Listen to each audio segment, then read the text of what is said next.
Hey, welcome to Street Talk. My name is Arthur Zaczkiewicz. I'm the content director at Corner of Fifth. This is our podcast, and we're really pleased to announce that we have a special guest, Sandi Mines, who's the president of FFANY. Is that what it's called? That's right. Yeah. But we go back a long time, right? You were the publisher for Footwear News for, do I say 20 years? Yeah, I mean, close to it. I was at Footwear News for over 18 years, and the last few years I was the publisher. But thank you for having me on today. There's so much to talk about. I mean, I read the headlines every day. You know, tariffs. There's a lot of headwinds happening everywhere across retail, and I get stuck. There's this song by Tana called "It's in Your Head" or something, and it basically reminds me that I shouldn't spend time in my head. That should open my eyes. And when I open my eyes, there's a lot going on, and I don't want to be jaded, but it's a tough market. But footwear is sort of an interesting dynamics. Maybe we could touch on that.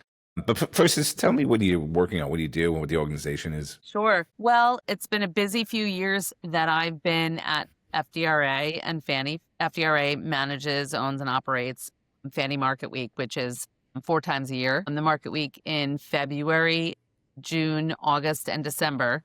So I'm bringing brands and retailers together to shop the market for future seasons, and I absolutely love that. I'm based still in New York, so I have great connections with the brands and retailers. I do my best to support them when they're showing product for the buying season ahead. And so that's one thing I do. I also am a VP of corporate engagement for FDRA, so I'm bringing on new brands and retailers and technology and service providers to membership for FDRA and FFANY, where we support 97% of the market. So I'm bringing on new members all the time. We just brought on, I think, 2 new members this week already, and it's only Tuesday.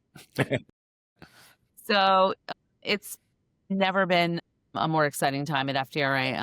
Obviously, the tariffs are the topic of choice right now, and a lot of people lean into us because we're providing a lot of great information about what to expect in terms of legislation changes and whatnot. So I'm working with new members at FDR, running FFANY Market Week, and I'm also the president of the Footwear Charitable Foundation, which is a charity organization that raises money for breast cancer research. Amazing. So what do you see, like when we talk about tariffs, for example, what are you seeing, or what are you telling brands and retailers, like how to mitigate the impact? I mean, it's hard, right? Because the news changes every day. There's like, how can you plan for the future when it's so dynamic? The planning is definitely the most complicated in terms of how to figure out where to source your shoes and, you know, exactly what you said, mitigate the biggest risks and, you know, inflation and, you know, price increases. Planning for costing is really difficult. Planning in an unstable and kind of erratic economy is hard to understand what the consumer is going to do and to buy. And then inventory levels to figure out if you're bringing in, you know, an excessive amount of inventory to get in front of some of these increases. That's what many brands and retailers have been doing is bringing in a lot of front loading a lot of inventory. So lots of different conversations, which is just really taxing on both the brands and the retailers, and then, you know, ultimately the consumer. This past April, there was a spike in retail sales because consumers were trying to buy ahead themselves before the price increases. So now we're heading into the fourth quarter. Like, what do I do? So is the consumer going to pull back? They seem more value focused than in prior years, right? Yeah, they're definitely more value focused. They're buying less is what they're doing. Is they're buying, they're being more cautious, they're being more intentional with their purchases, and they're definitely more focused on value. So, but let's take luxury footwear, for example. Is that used to be insulated from a lot of ups and downs, but are they becoming more value focused as well, those shoppers? Absolutely. Absolutely. It's hitting every sector of the market, 100%. And so if let's go back. I love the idea of talking about the consumer. What do they expect in a shoe buying experience? Like, what's the expectation with the brand? Like, what do they expect? It used to be different years ago, right? You go into a shoe dealer and they would know your name and they would, what's that contraption called that measures your feet? I forget what it's called. They have these Yeah. devices now. They have scanners and all this technology. But what's the real Yeah. what's the Yeah, expectation I today? mean, I think it's different, where you are in the country and how you like to consume anything. I mean, e-commerce has even been hit, and now people are kind of out and about and enjoying more experiences and understanding that shopping can be fun again in store, and there's different levels of experiences within store, like you talked about scanners or technology or experiences or limited drops. Um, Fun activations within stores are bringing people in.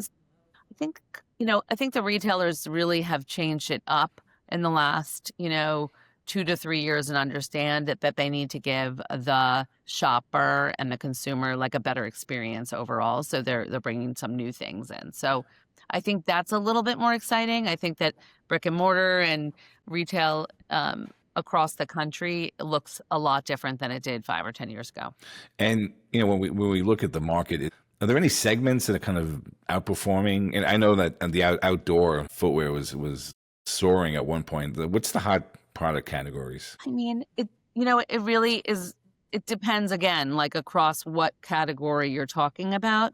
But for sure, verticals where you're talking about performance footwear, some of those brands are still doing well, right? Lifestyle and athletic, still pockets and certain brands are still coming out with some really creative collabs and really interesting product lines.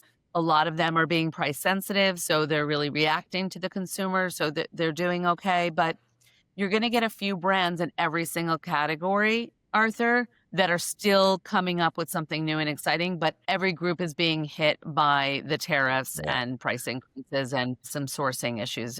No one's come clean off of that, even the ones that are produced here in the US. So it doesn't really matter. Where is the innovation coming from? I mean, you kind of alluded to it that you have to innovate if you want to stay ahead, right? So where does that come from? I mean, that's a global Right. conversation, I would say. I think that it depends if you're talking about innovation with different, materials and fabrics and embellishments. There's a lot of new things that are coming out that way. And of course, the athletic world always kind of leads the charge on innovation, I would say, and that's still the case right now. And what about, are we still 3D printing? Yeah, that's still happening. That's still in progress. I think um that's still an exciting area of development too. I just don't think it's as quick as everyone thought it was going to be. And construction, there seems to be a lot more emphasis on high performing, well constructed athletic shoes, right? That's that, and they outdo themselves. The brands seem to be, there's always like a new drop that's happening, and it's very exciting. A lot of energy, right? That's exactly right. The new constructions are exciting in the athletic world, but actually, I would say the luxury world Huh. has taken some of those leads and some of those conversations, and they have been merging that together, especially in the contemporary space where there's like it's a casual shoe Right. construct mixed together with, some fashion. The only thing that's kind of hit us a little bit on that end that I've seen in terms of just the trends side of that is that the ballet flat has really like taken on such a huge storm, and you can't put a lot of development Right. and new construction in a ballet flat. It's really just a simple, it's a simpler construct. So that's a little tricky. But if you're talking about a boot or a loafer or waterproof fabrics and things like that, yes, there's lots of new things happening all across the board on that front. And of course, on the athletic front, on hiking, on trail, on running, cycle shoes, pickleball Very shoes, things cool. like that. There's a lot of new, yeah, there's a lot of new developments on that side. So that's kind of interesting. That's a niche, right? That you're kind of digging into deeper. What do you see? What's the on the fashion side, just like pure fashion? What's, I guess, your reaction to like Fashion Week? There was a lot on the footwear front. What do you see? What's exciting for you? I mean, I think that people are doing different. It depends, of course, right? Like on the high end luxury side, I think that people are really having a lot of fun with new colorway. Color is just a lot more exciting and fun right now. I think that heel size and toe shape, people are really experimenting with. They're being a little bit less cautious because I think the consumers has been a little bit bored with some of the fashion footwear over the last couple of years. So I saw that this year during Fashion Week, there was a lot more excitement. So I was looking forward to that. And on the e-com front, I remember this, when I was at WWD, what's it called? Bracketing, right? So you go into Zappos or whatever, and you buy 3 or 4 different sizes and then return what doesn't fit right. But that's changed with, like, I think the scanning technology is so much better, and you don't have to kind of do that, which reduces waste, right? Yeah, exactly. I think that returns that's still a popular, that's still increasing, but not at the levels it used to be. I don't think that people are buying like that right now. I think that people are definitely playing a little safer and a little bit more cautious with their spending levels.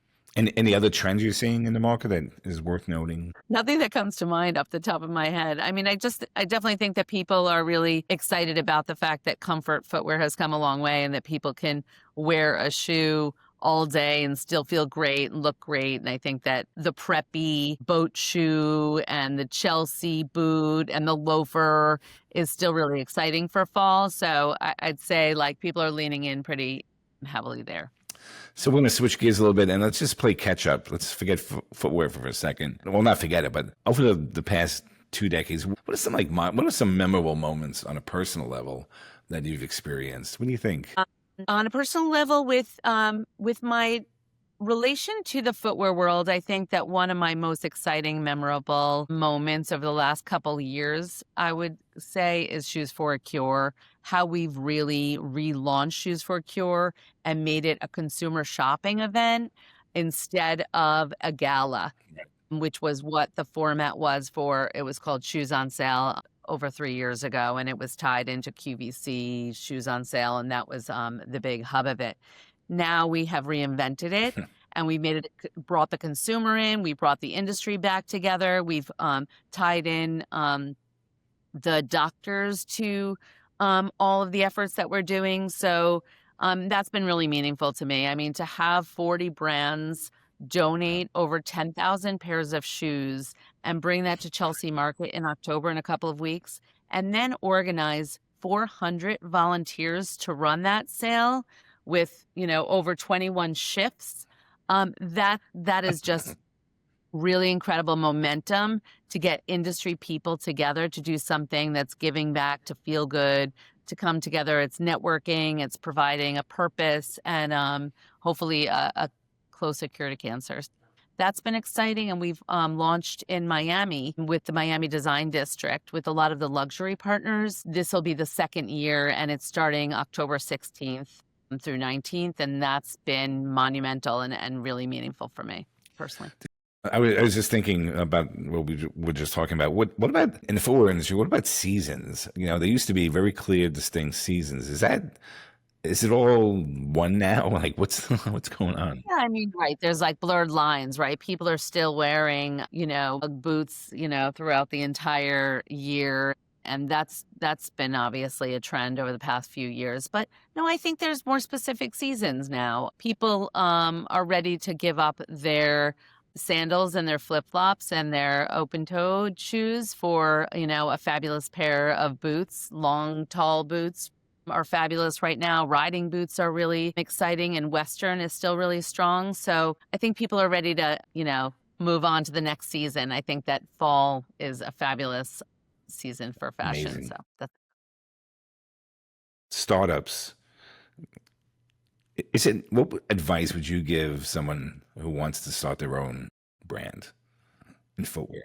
I would say the first thing that you should do is educate yourself. And the second thing you should do is join FDRA to understand where the opportunities are and what challenges you're facing, and come together to, join forces with the team at FDRA who have the expertise in terms of sourcing, inventory, pricing, sustainability, innovation, legislation, and whatnot. So those are 2 pieces of advice I give everyone. How many events do you guys have a year?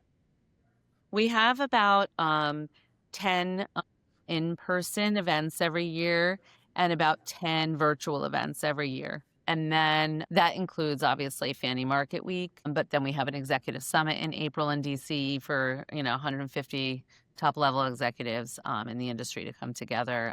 But we just had 3 events in the month of September, And including the Black Forum. We co-host the Black Footwear Forum. We had an event on sourcing, logistics, and sustainability. So we do a lot. How do we get a hold of you? How do I find you? What's the Yep. website? Our website is FDRA.org, and my email is smines, S as in Sandy, MINES, at FDRA.org. Reach out to us anytime. Happy to speak to anyone.